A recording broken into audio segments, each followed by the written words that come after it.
Baik, Assalamualaikum warahmatullahi wabarakatuh. Waalaikumsalam warahmatullahi wabarakatuh. Perkenalkan, kami dari kelompok 4 yang akan mempresentasikan aspek pembelajaran berdiferensiasi terkait dengan lingkungan belajar. Untuk Mas, tolong di slide show-in, Mas.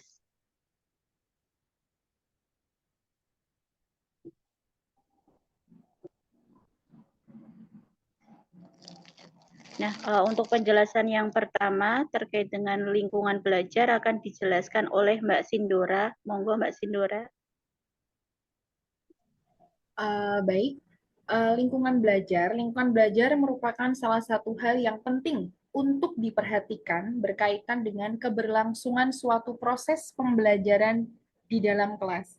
Lingkungan belajar adalah semua kondisi yang dapat memberikan pengaruh terhadap subjek yang terlibat dalam proses belajar mengajar, terutama pendidik atau guru dan peserta didik atau siswa yang secara langsung menjadi pusat dari proses pembelajaran itu sendiri.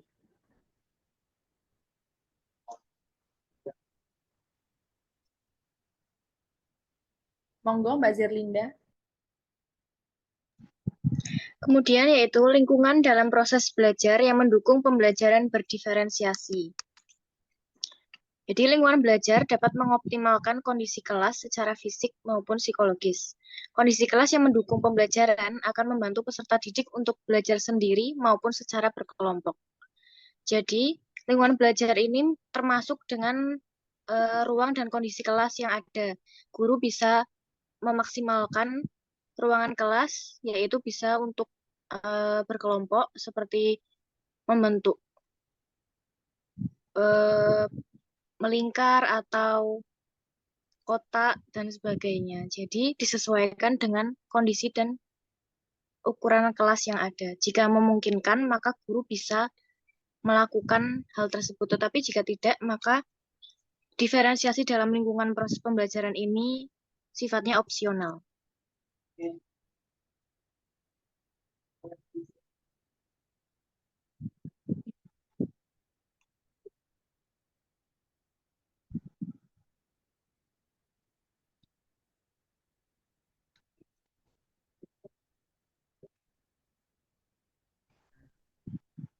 Baik, saya akan melanjutkan. Ini lingkungan alam dan lingkungan buatan manusia yang kadang memberikan dukungan dan hambatan dalam berlangsungnya proses pendidikan. Nah, contoh dari lingkungan fisik ini yang pertama adalah sarana dan prasarana gedung, ventilasi, udara, alat media belajar, penataan, dan pencahayaan. Selanjutnya. Kemudian ada lingkungan belajar. Lingkungan belajar meliputi tata letak pengaturan ruang kelas untuk kegiatan belajar. Tempat duduk peserta didik dibuat tidak monoton dan diatur sesuai dengan aktivitas yang dilakukan. Pengaturan atau setting ruang kelas disesuaikan dengan berbagai jenis aktivitas kegiatan pembelajaran. Tempat duduk peserta didik bisa dibuat melingkar, berkelompok kotak, berbaris, berpasangan. Jadi ini tergantung kepada gurunya ya untuk menyeting lingkungan belajarnya nanti akan dibuat seperti apa. Juga tergantung mungkin metode yang akan digunakan juga.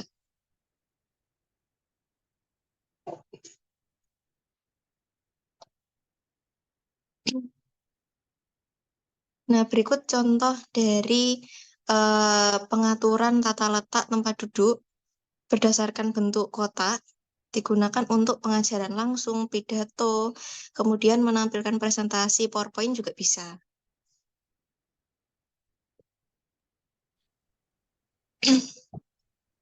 Untuk pengajaran yang berpasangan, ini digunakan untuk mempersiapkan tugas bersama, saling mengoreksi PR, menjawab pertanyaan bersama, dan melakukan praktek keterampilan verbal maupun percakapan.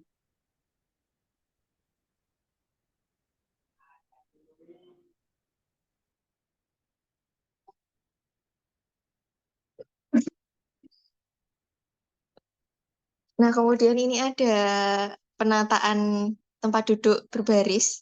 Ini biasanya digunakan untuk pada waktu murid akan melakukan pengujian atau semacam tes seperti itu. Jadi murid dituntut untuk bekerja secara individual.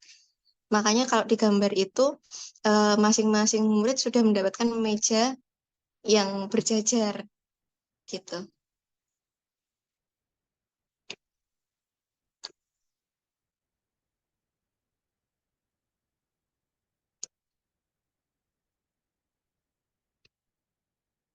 Kemudian ini ada berempat, digunakan untuk berkolaborasi dalam suatu tugas, melakukan pekerjaan rumah bersama, mempersiapkan permainan peran, ataupun kerja kelompok. Yang kelima ada pola tata letak lingkaran, digunakan untuk diskusi kelompok, selain itu juga percakapan kelompok. Dan yang terakhir, berkelompok, ini digunakan untuk diskusi kelompok atau mengerjakan proyek bersama.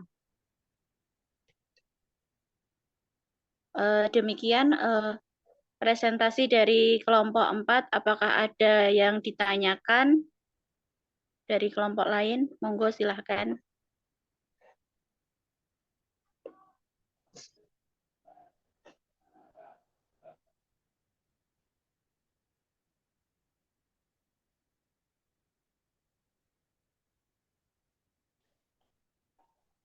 Gimana? Apakah ada yang mau bertanya?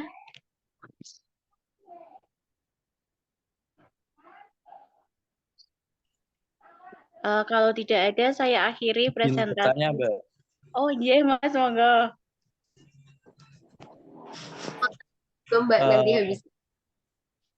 Bentar. Berarti ini untuk lingkungan belajar itu apa namanya? Sorry. Aku salah. Oke, ini untuk lingkungan belajar itu berarti yang nyeting itu gurunya ya, Mbak? Apa siswanya boleh request apa gimana gitu? Itu aja sih dari saya. Terima kasih. Wassalamualaikum warahmatullahi wabarakatuh. Waalaikumsalam warahmatullahi wabarakatuh. Terima kasih pertanyaannya dari Mas Rozak. Ada yang mau menjawab? Monggo, Mbak.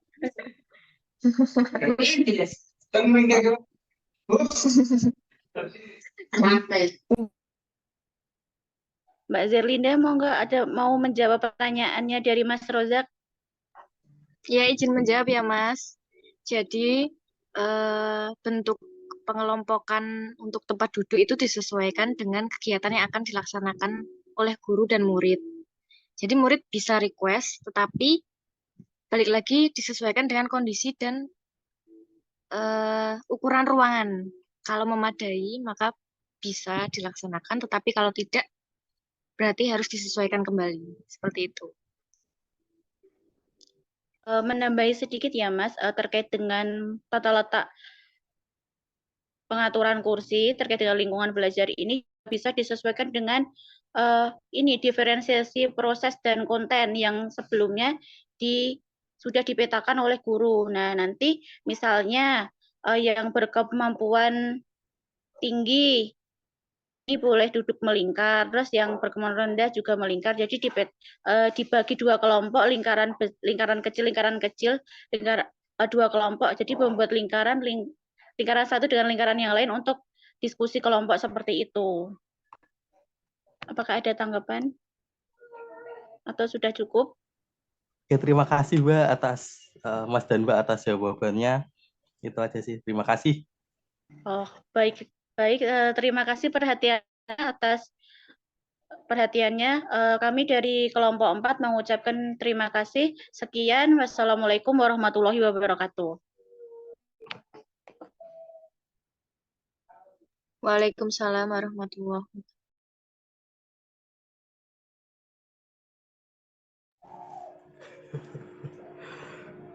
Oke.